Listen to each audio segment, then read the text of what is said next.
what's up? It's Lyric, Laurelyn for some. If you're not familiar, I had began this channel to create healthier, overdue conversations in our communities and um, and beyond. And so basically today I'm speaking on colorism. And before I do that, because it is a touchy subject for some, um, I do want to say that progress has been made since my last video, since the George Floyd horrible situation. And I did want to give it some time before I go into any topics like this, and I wish everyone else would. Like I live, I understand the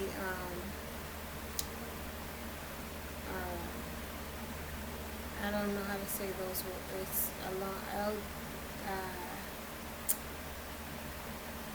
prideful, the pride, beautiful game. I appreciate them for being who they are openly and honestly and all positive that they contribute into society. However, in my opinion, it's not the time to discuss anything but black and brown lives. And I just had to say that first and foremost. Maybe like, you know, any other time, like right now, like literal, I don't have a huge platform at all yet, but I held back on a lot of things that the subject actually will make you feel like this is it. It's not stemming off of this because from the very beginning I was itching to speak on a couple of things, especially because the media has put more light on the Black Lives Matter movement. And while I agree that Black Lives Matter, first and foremost, should be highlighted, should be celebrated, should be talked about. In my opinion, not the movement per se, but the fact that there is unfairness towards blacks and browns, and especially blacks. I am a mix. I am Puerto Rican and Haitian descent, born here in Harlem, and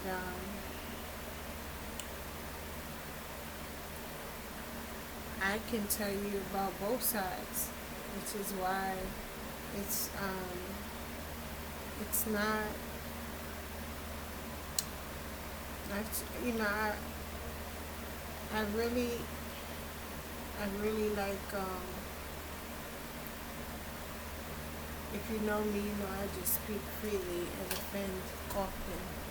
So imagine on the dang computer these days, it's crazy. When I first got one, I always revert to speak on my first days online. But it's why I'm very reserved today. And not because I care about people's opinions as much as I do peace, you know. So with that being said, if you're offended, please go somewhere else. All I'm gonna do privately is laugh at you, and you know, if I got the time, if I make the time, I'm gonna get at you like. I refuse, and I would hate for it to get out of line, you know. So I try not to offend. But in trying not to offend, things that need to be said aren't said. Not just for me, with everyone. Like, if you have something to say, say it. Because you might resonate with people and help people, or they can help you, to help each other. That's, what we're supposed to do.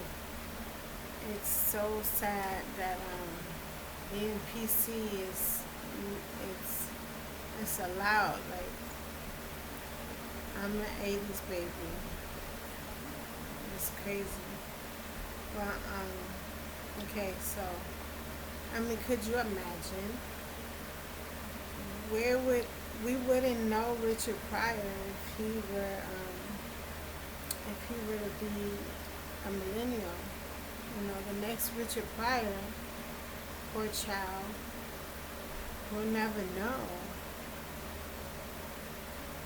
It's something to think about. It's probably a video in itself for me to touch on. There's so much I want to say.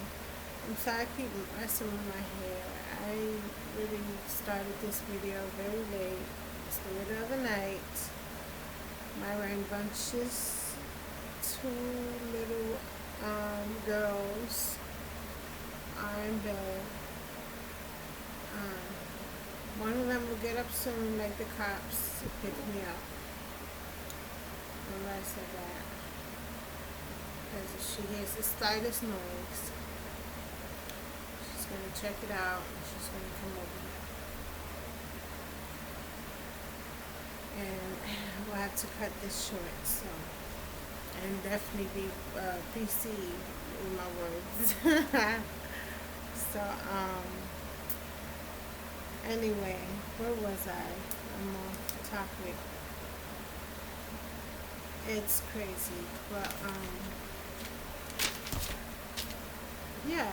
Basically, you've heard the mixed child's cry, where they're either too black or too white or too whatever they mix with. I'm Puerto Rican and Haitian. I was born and raised in a Puerto Rican family.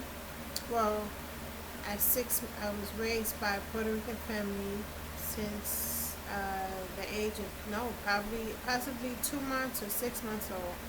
So I spoke Spanish first. And although I spoke Spanish first, it's Father's Day, I guess at midnight. So I want to give props to my dad, who I call my dad. He raised me, and no offense to my birth father, he is really great. It's a really long story, but he was not a deadbeat. He's shout to him too. Happy Father's Day. He's a veteran, and very great veteran and great person. Didn't come back quite the same, and of course wasn't rightly like most other soldiers, wasn't quite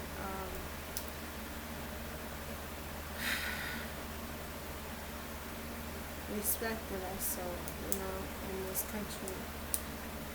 Although I do love my country, we love our country, we can say what we want, but America is quite different in great ways.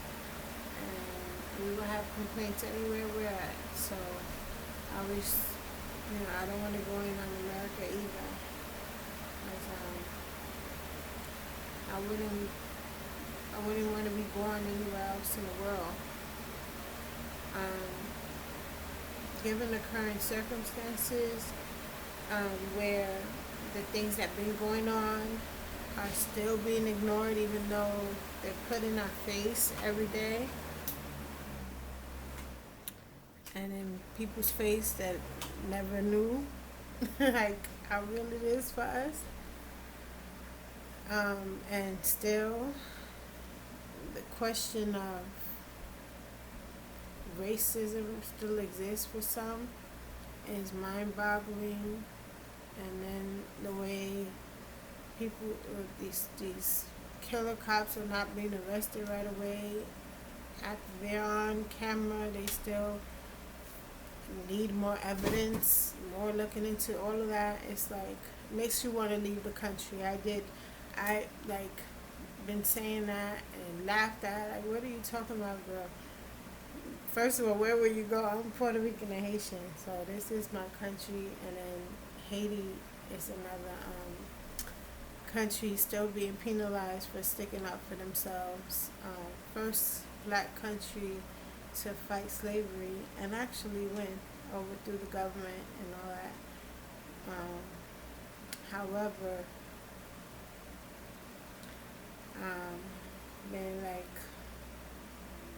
just ostracized for years because of it, and it's not alleged because if we look at the timeline, what other reason are they treated so poorly and looked upon so opposite of who they are? My Haitian side of the family are very great people, and I am very proud to be Haitian, especially after I didn't meet them until late in my no in my early teens, and but still late in life, and very proud. So shout out to New Orleans, and they just they leave it up to America and well, the media. Haiti is not good, so sad. Um, so it's like I try to be very positive when I'm speaking to people, especially, and it's just like when you think about these topics, it's a lot and it's intricate, and there are things I will not go into online. Um, so if you have comments, let's talk, let's build. I will talk back, definitely. Um, so, excuse me if I'm off topic sometimes. Um, Back to the matter at hand. So, yes, I am a mixed child. So, me going to Puerto Rico, I get ostracized because I speak more English. So, I was speaking about me coming up. I had spoke Spanish, and my dad, who raised me, the Puerto Rican, my Puerto Rican dad, um, he always he was like, no, you're not doing that. You're gonna speak English. So, because his wife, who I call mom, still today, speaks Spanish, so she doesn't speak English. So he was like, nah, you gotta get a job, and you gotta this, that, and the third. He they're a great couple. He took care of her all since they got together, and he's a very great man. So always took care of home, always took care of his wife and kids, and even spoiled me. So not anymore. I'm an adult. I had to beg him like, Dad, I'm okay. Take care of you. He's very, very, very kind man, and loving with his kids and his grandkids and his family. And so he worried, and he was like, nah, you gonna speak English, like now, today. He gave me the audio, newspaper,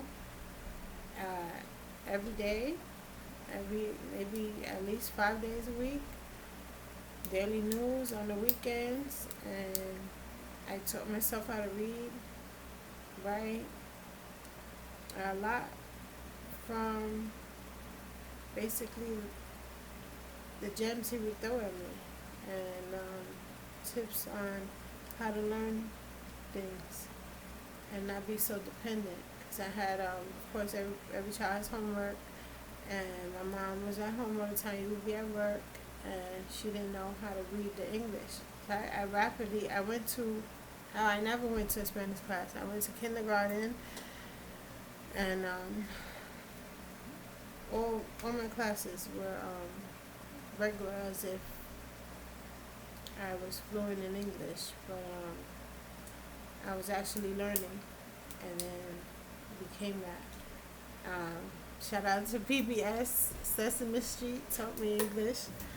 Um, a lot of my English came from Sesame Street, and yeah, so, but all in all, inside, I was always black.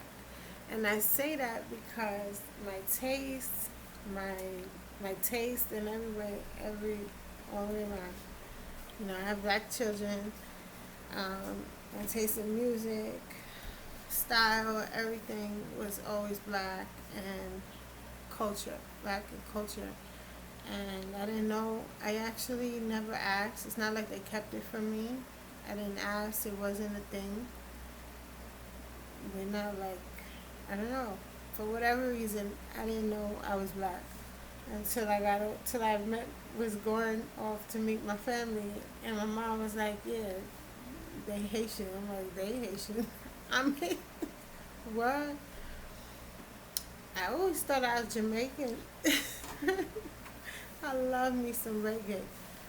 Um, well, the old school reggae, and my eating habits, but it turns out that's Haitian food. So interesting enough, I always craved the Haitian food. I always loved things like plantains and certain things that is of Haitian cultures.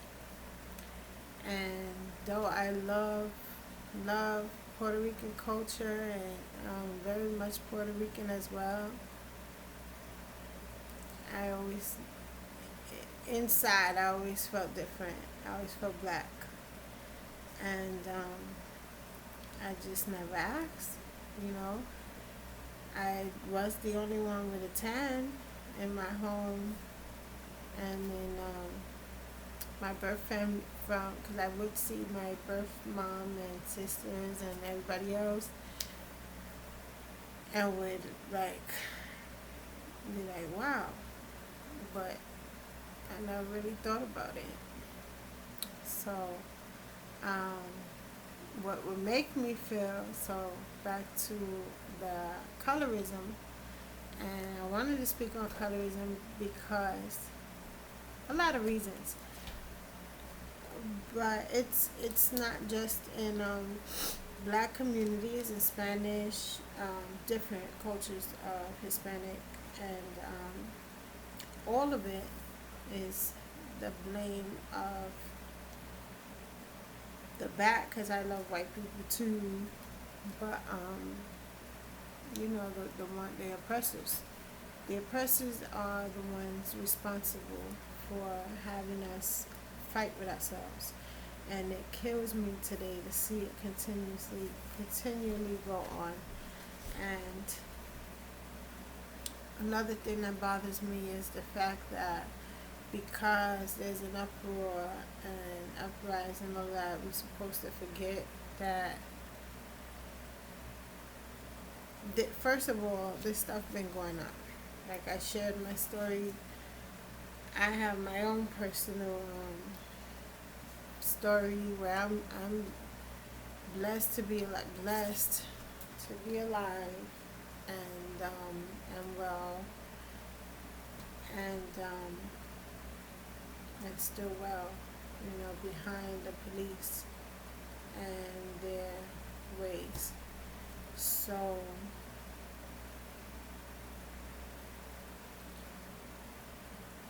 this is not new, and if you're in or the black and brown community, you know it's not new.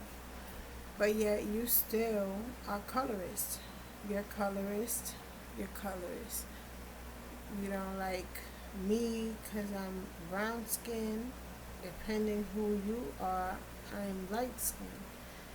And you don't like me because I think this, because I'm light skinned, or I think that because I'm brown skinned. And there are problems we need to solve within our communities so that others can, so that we can come together and be stronger at times when it matters and really make changes. Um, Soon I'll be making a video also about how to move forward with what's going on, because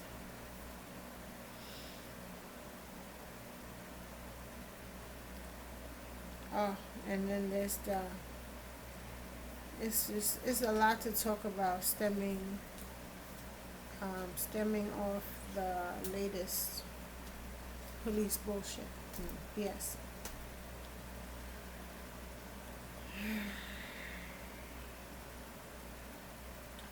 Because we definitely need systemic reform.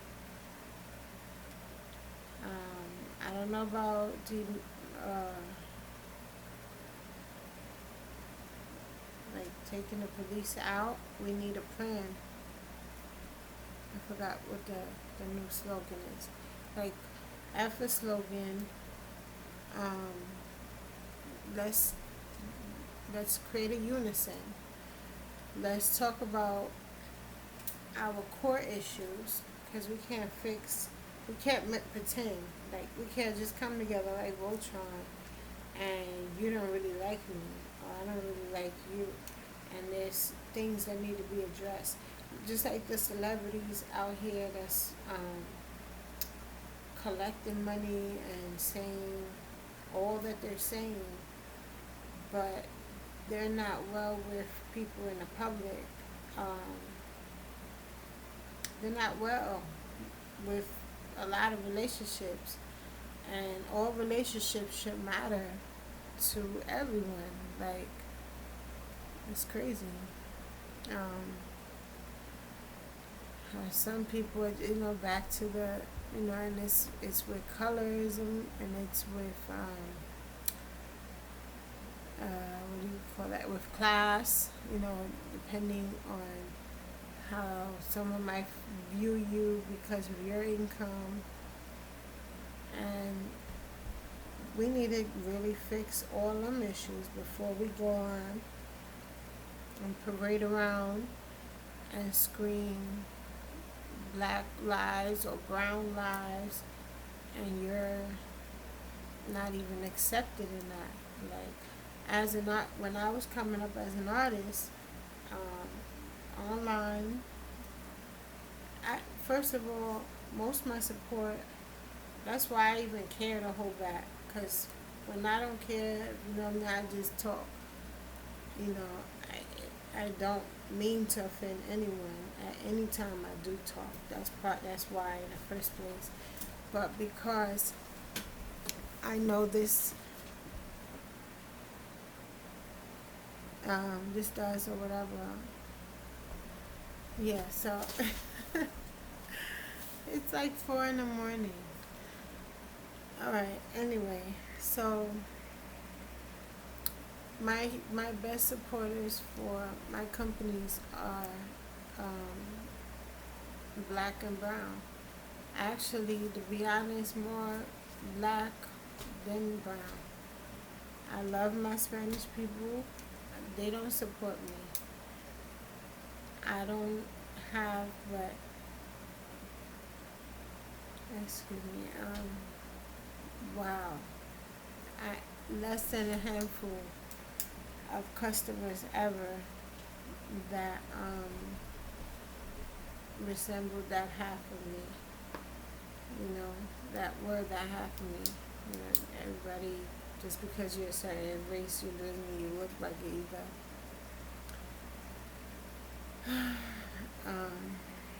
So, and again, I still love my people and I support my people regardless, because I understand that some people are just raised. That's another thing. Like, racism to me is a mental health issue as well as it is just just a form of ignorance. You know, If people are raised a certain way, that's all they know. You can't expect for them to be another way. And if and when they are, you know, it's admirable because they were raised to be, another way, racist or whatever, or not just racist. It's not always racist. It's fascist. It's there's bigotry, and then there's just ignorance where people base everything on stereotypes. I do believe in stereotypes because they wouldn't exist if they weren't. If there wasn't, it's like where they smoke, there's fire. They're saying this about your race constantly. Then there's something there to look at. Okay, with every race, and oftentimes it's funny. It makes the best comedy. The truth, reality. You know.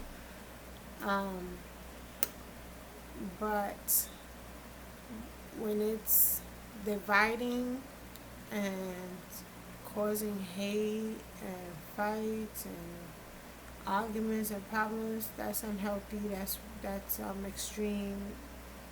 That's on the extreme side. Those things need to be changed. Before we come together, we need to check ourselves. We need to really understand why we think how we think, and learn how to address that. And if you can't, go get help for that. I personally have no hate in my heart. I love all colors. Um, I won't say I'm color. I used to say I'm colorblind. I won't say I'm colorblind because I am very attentive to people, and I like to know who I'm dealing with. So, all of that takes a part. Um, that it's a part of your makeup, who you are, and your story. So, say a white person has a point of view on what I'm talking about, it's hard for me to receive it because they never experienced half of what I experienced. I just told you I'm mixed. To a lot of people, I am dark skinned. I was middle. I grew up. I grew up in the Bronx. I was raised, born in Harlem, Spanish Harlem to be exact. And my sisters look like white women. Still do. And I remember them taking me to parks. When we went to the park, it was a lot of dope fiends. So racism was the last thing that really bothered me. It was colorist, it's a lot of blacks and Hispanics in the neighborhood. So we had dark skinned little girls and like us, situations where white people, I was getting to that next. Hispanics, would click together and look at me sideways, and I didn't understand why, and then they would say something, and I'm like, sounds like they don't like my hair. It's oftentimes my hair. I have black hair. Again, to some, I have. If you're around a bunch of little girls with straight hair like this naturally, and your hair is curly and kinky-ish, and not really kinky, but it's curly, and to them it's not. It's bad hair. So I grew up with a lot of that. And then if you walk off a few blocks, now I'm just speaking on visiting. I didn't live there. I'm just speaking on visiting. You walk off a few blocks off in Spanish Harlem, you're around white people, and they stick in their middle. I literally went through this visiting my mom in the hospital. She survived cancer, and we didn't know that at the time. So I'm like, uh-oh, it might be the last time I see her. Someone's telling my sister she's a nigga lover and sticking their middle finger out at us. And he's looking at me like he would punch me to death. And it scared me. And, young teenager. Teenagers in the car, messing around.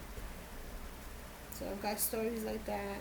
And then on the flip side, in the Bronx, I was always in fights. I got kicked out of 4 high schools. And there was no reason why. It was, you think you're this, you think you're that. And I'm not the bullying kind. Like, you can't just bully me. Like, you try to bully me, I look like the bully after. So that's what happened. So, and then prior to that, I was fighting since kindergarten, slapping plates in people's face randomly because I usually, I'm a good person. I like peace. I love peace. I like to be quiet. I don't like problems. I hate them. So, how I know how to not be in problems is to defend myself, like automatically. So, um, there was a lot of situations where, she's not one of us. And my close friends were one of them. So I didn't have anyone to talk to about that. Like, because some of them were racist. I'm sorry if you watched this video, but you were. And you would laugh about it. And I was uncomfortable because of my experiences. And it was like, oh, yeah, I know that girl. You're not cool like that. And things like that. But I didn't have a problem because I was a fighter. So it wasn't like they gonna bully me or anything. But they had something to say, or they would isolate me. They would separate themselves from me. So I grew up, it's part of my story. So when you ask me, why are you so always alone and stuff like that, I go out to the party, you see me in the cut by myself, my little drink or what have you. I was built that way. I was too light to be around certain people. I was too dark to be around certain people. So even though I was in a mix still, I was always doing my own thing because you grow like that. It's like, what are you going to do? I'm not going to ask for your approval. Like, oh, here go the police. Go lay down. Bye-bye. Bye-bye. Told y'all. So, yeah. Basically, I wanted to say, let's address them things. Let's address this colorism thing before we decide this and that and the other. Yes, Black Lives Matter. Yes, they do, and that is the main situation that the main situation is to get the bad cops off the streets now. That is the main situation, in my opinion, because I am a victim of police, name it, brutality and everything. So that is my priority. That is my mission in this. This is my statement. Secondly, Black Lives Matter. It shouldn't have to be said, like, get out of here. There were many apartments I got. I had to lie, jobs, and say I was just Puerto Rican. Too much racism out here. You're allowed to be, not only you're allowed to be racist, you're encouraged to be racist. It's true. I could tell you because I am both worlds. I am black, I am brown. And it's sickening. And I stopped doing it. When you grow up, it's like I don't even want to be around you if that's the case. And no, F you. So, you know, Black Lives Matter, and it's well past do this conversation. It shouldn't even be. Like, I am very, like, over it. From the rate, it gives me rage that you could treat someone so poorly because of skin color and false stereotypes too. Or overdriven stereotypes. Every race has negatives in them. Every race, for whatever reason. Well, we know, that, like I said, I'm scratching the surface. But those of you that's woke, no, come on. If you kept a race down for so many years, and now more more than ever, people are being awoken and talking and standing up like, no, I want this. I want reparations. I want change. So, you know, in my eyes, it's like, okay, it doesn't. They playing like they don't know what's going on. It's just sickening, you know. So I'm all for the cause, but I'm not gonna be quick to say, okay, black, you know, although I am black, I'm not accepted as all the way black. I'm not accepted as all the way Puerto Rican, and I choose to live. I say black and brown, but um,